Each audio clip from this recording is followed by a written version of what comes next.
أعوذ بالله السميع العليم من الشيطان الرجيم ربي اسرح لي صدري ويسر لي أمري واحلل عقدة من لساني يفقهوا قولي والصلاة والسلام على خير الأنبياء والمرسلين سيدنا ومولانا محمد وعلى آله وأصحابه وخير خديمه ذوي الرضوان والتمكين mbokki jullit yi mbokki taalibe yi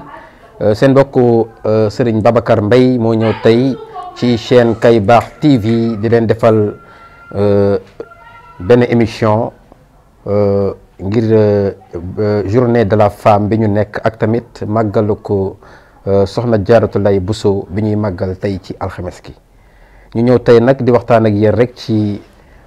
cër bi nga xam ni yàlla jox na ko jigéen ci muy cër bu rëy ndax jigéen lépp lu yàlla dafa am cër bu rëy ci diine lislaam ndax nit lu mu tedd ak lu mu màgg ak lu dayoom kawe jigéen moo ko meññ ndax jigéen moo meññ yonent yi moo meññ nitu yàlla yi moo meññ même sax nitu àddina yi président de la république ba ki gën a suufee dayoo ci kaw suuf te yàlla moo leen cëral kon jigéen war na xam boppam war na xam aussi tolluwaayam war na am ay caractères yu am solo personnalité am war na koo defar lépp nag mu teg ko ci li njàngaleem yàlla ak njàngaleem yonent bi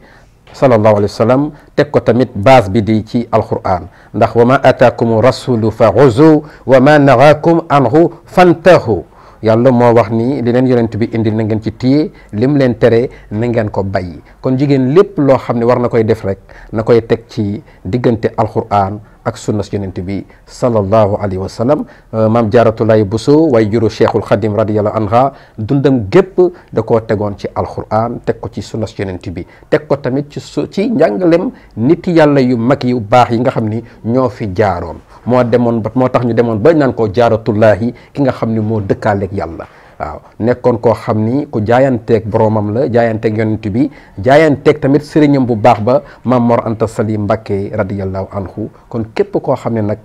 mooy sa référence képp koo xam ni jigéen nga bëgg nga lu baax aussi war nga góorgóorlu teg sa tànk foofu xam ni jigéen dayo bu rëy la am kawe na màgg na ndax as-salihatu tayyibatu zakiyatu bima hafizallah waaw jigéen dafay wattu boppam wattu alalu borom këram mooy tax bu ëllëgee mu am cër bu rëy ci diggante nit ñu baax ñi ndax suñu borom moo jël góor jiital ko ci kaw jigéen moo tax kon jigéen ñi war nañoo nangu loolu topp seen borom kër yi respecté leen fonk leen rijalu xawaamuna ala nisa waaw te yonent bi sallallahu alayhi wa sallam tamit wax na ci addis bu kawe bu màgg ni wa law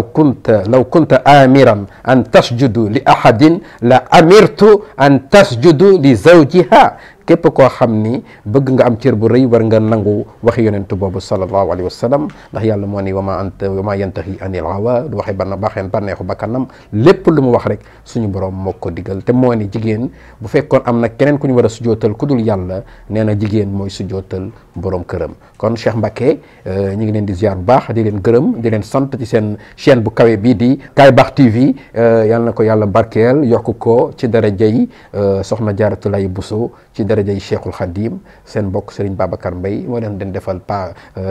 waxtaan wi di leen sant di leen gërëm asalaamaaleykum wa rahmatullahi taala wa barakatuhu